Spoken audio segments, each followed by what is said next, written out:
Hello friends, ધમુસ kitchen and blog પર તમારું સ્વાગત છે. મિત્રો, ઉનાળામાં ચણાનું સેવન સ્વાસ્થ્ય માટે ખૂબ જ ગુણકારી માનવામાં આવે છે. તેમાં રહેલા પોષક તત્વો શરીરને ઠંડક અને શક્તિ આપે છે. જેવી રીતે શિયાળામાં શરીરની તંદુરસ્તી જળવાય અને શક્તિ મળી રહે તે માટે આપણે હેલ્ધી રેસિપી બનાવતા હોઈએ, એ જ રીતે ઉનાળામાં પણ ગરમી સામે રક્ષણ આપે, શરીરને તાકાત અને ઠંડક આપે એવી રેસિપી બનાવવી જોઈએ. તો આજે હું તમારી સાથે એવી જ એક રેસિપી શેર કરું છું. સૌથી પહેલાં આપણે અહીંયા શેકેલા ચણા લઈશું. બજારમાં આપણને આ ચણા એકદમ આસાનીથી મળી જાય છે, જેને આપણે ફોતરાવાળા ચણા પણ કહીએ છીએ. અંદાજે 100 ગ્રામ જેટલા છે અને આ રીતે મેજરમેન્ટથી જોઈએ તો આ 1 અને આ 2, એટલે કે ટોટલ 2 કપ જેટલા છે. હવે આપણે હાથની મદદથી થોડું પ્રેસ કરી આ રીતે ચણાના ફોતરા કાઢી લઈએ. ત્યાર પછી આ રીતે સ્પાઈડર જારો લઈ તેના ફોતરાને અલગ કરી લઈએ.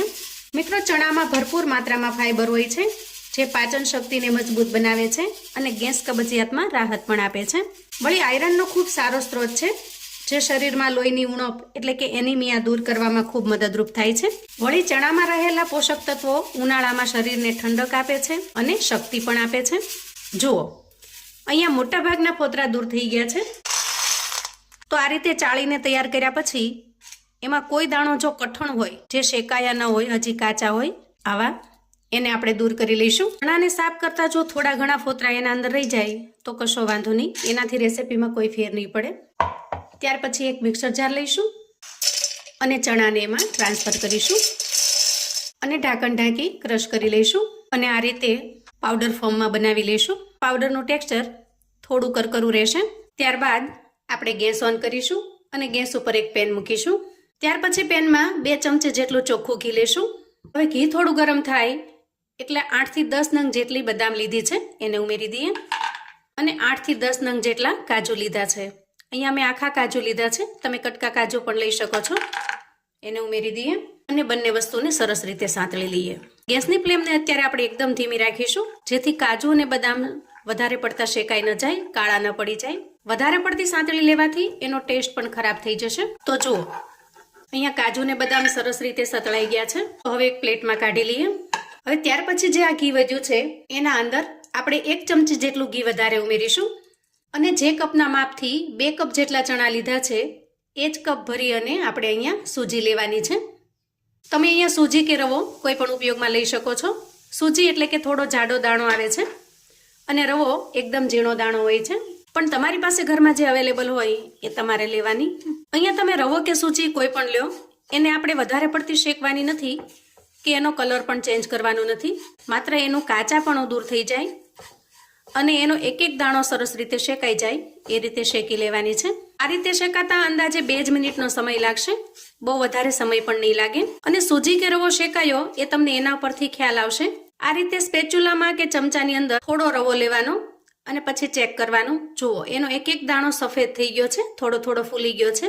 એનો મતલબ કે અહીંયા સૂજી કે રવો જે લીધું હોય એ સરસ રીતે શેકાઈ ગયું છે. હવે આપણે એને એક પ્લેટમાં કાઢી લઈએ અને આ રીતે થોડું થોડું ફેલાવી દઈએ, જેથી ઝડપથી ઠંડુ થઈ જશે. ત્યાર પછી એ જ કડાઈમાં માપ તરીકે સેટ કરેલો જે કપ છે એ 1/2 કપ ભરી અને આપણે ડેસિનેટેડ કોકોનટ એટલે કે નાળિયેરનું ખમણ લઈશું અને સ્પેચ્યુલાની મદદથી એને થોડું ચલાવી લઈશું. કડાઈ ઓલરેડી ઘણી ગરમ છે, જેથી નીચે ગેસની ફ્લેમ શરૂ કરવાની જરૂર નહીં પડે. અહીંયા નાળિયેરના ખમણને આપણે શેકવાનું નથી, પણ એના અંદર થોડું ઘણું મોઇસ્ચર હોય અથવા તો ભેજનું પ્રમાણ હોય તો આ રીતે ગરમ કડાઈની અંદર થોડી વાર રાખી દેવાથી અને થોડું ચલાવી દેવાથી એ મોઇસ્ચર કે ભેજ દૂર થઈ જશે, જેથી રેસિપી પણ લાંબા સમય સુધી સારી રહેશે. જુઓ, આ રીતે અંદાજે 1 થી 1.5 મિનિટ મેં ચલાવી લીધું છે. તો તૈયાર થયેલા નાળિયેરના ખમણને પણ આપણે એક પ્લેટમાં કાઢી લઈશું. હવે જુઓ, અહીંયા શેકીને તૈયાર કરેલી સૂજી એકદમ સરસ રીતે ઠંડી થઈ ગઈ છે. એ સમયે આપણે ગ્રાઇન્ડ કરીને રાખેલા ચણાવાળો જાર લઈએ અને સૂજીને એમાં ટ્રાન્સફર કરી દઈએ. સૂજીનો દાણો થોડો મોટો હોય છે, જેથી આપણે એને એક વખત ગ્રાઇન્ડ કરી લેશું. ગ્રાઇન્ડ કરવાથી એકદમ સરસ ફાઇન પાવડર બની જશે અને એથી જ તમે અહીંયા રવો લો કે સૂજી તમારે એક વખત ગ્રાઇન્ડ કરી લેવાનું. આમ કરવાથી ચણા 2 વખત ગ્રાઇન્ડ થશે પણ સરસ રીતે પાવડર ફોર્મમાં આવી જશે. અહીંયા બંને વસ્તુ સરસ રીતે મિક્સ થઈ ગઈ છે અને એકદમ સરસ બારીક પાવડર બની ગઈ છે. ત્યાર પછી આપણે નાનો જાર લઈશું અને શેકીને તૈયાર કરેલા કાજુ બદામને એમાં ટ્રાન્સફર કરીશું અને સરસ રીતે ગ્રાઇન્ડ કરી લઈશું. જુઓ, આ રીતે આપણે અધકચરો પાવડર બનાવી લેવાનો છે. અને ત્યાર પછી એક બાઉલમાં કાઢી લઈશું. અને હવે એક મોટું વાસણ લઈએ અને ચણા અને સૂજીનું જે મિક્સચર બનાવ્યું છે આપણે સરસ મજાનું ક્રશ કરીને એને ગરણીની મદદથી ચાળી લઈએ, જેથી એના અંદર જે કાંઈ નાના મોટા ટુકડા વધ્યા હશે ને દાળિયાના એ નીકળી જશે. અને સાથે સાથે થોડા ફોતરા રહી ગયા હશે તો એ પણ નીકળી જશે. જુઓ, અહીંયા આપણે બધું જ મિશ્રણ ચાળી લીધું છે અને થોડા ઘણા જે દાળિયાના સ્કિનના મોટા ટુકડા છે એ ચાળણીમાં અલગ રહી ગયા છે. અને તમારે જો ગ્રાઇન્ડ કરીને ફરીથી ઉમેરવા હોય તો ઉમેરી શકો છો, અથવા તો કોઈ ભરેલું શાક બનાવતા હો એનો મસાલો બનાવવામાં ઉમેરી શકો છો, અથવા તો ચટણી બનાવવામાં ઉમેરી શકો છો. તો વેસ્ટ ન જવા દેતા ક્યાંક ને ક્યાંક એનો ઉપયોગ કરી લઈએ. અહીંયા એકદમ સરસ મિશ્રણ બનીને તૈયાર થયું છે. હવે આપણે એમાં શેકીને તૈયાર કરેલું અને અત્યારે ઠંડુ થઈ ગયેલું નાળિયેરનું ખમણ ઉમેરી દઈએ. સાથે સાથે કાજુ બદામને ક્રશ કરી એનો અધકચરો જે પાવડર બનાવ્યો છે એને ઉમેરી દઈએ. ખરેખર મિત્રો, આ રેસીપી એટલી હેલ્ધી બનશે કે ઉનાળાની અંદર જો તમને સાંધાના દુખાવા થતા હશે, અશક્તિ, કમજોરી લાગતી હશે તો બસ માત્ર થોડું જ ખાવાથી તમને સમસ્યામાં રાહત મળશે. કેમ કે સત્તુ એટલે કે જે ચણા છે એ ઉનાળા માટે એકદમ પોષક તત્વોથી ભરપૂર છે. વળી શરીરને ઠંડક પણ આપે છે, શરીરને શક્તિ પણ આપે છે, જેથી ખાસ કરીને આ રેસીપી ઉનાળામાં બનાવવામાં આવે છે. હવે આપણે ઉમેરીશું અડધી ચમચી જેટલો એલચીનો પાવડર અને થોડી કિશમિશ લીધી છે મેં, જેનાથી રેસીપીનો ટેસ્ટ એકદમ સરસ ચટપટો ખાટો મીઠો આવે છે. તો એને પણ ઉમેરી દીધી છે. હવે આ બધી જ વસ્તુને આપણે સરસ રીતે મિક્સ કરી લઈએ અને ત્યાર પછી આપણે ગેસ તરફ જઈએ. અહીંયા ગેસ ઓન કરી ગેસ ઉપર એક કડાઈ મૂકી છે અને એમાં નાની 2 ચમચી જેટલું આપણે ચોખ્ખું ઘી લઈશું. હવે ઘી થોડું ગરમ થાય એટલે અહીંયા જે મેજરમેન્ટ માટે આપણે કપ સેટ કરેલો છે એ આખો કપ ભરી અને મેં ગોળ લીધો છે.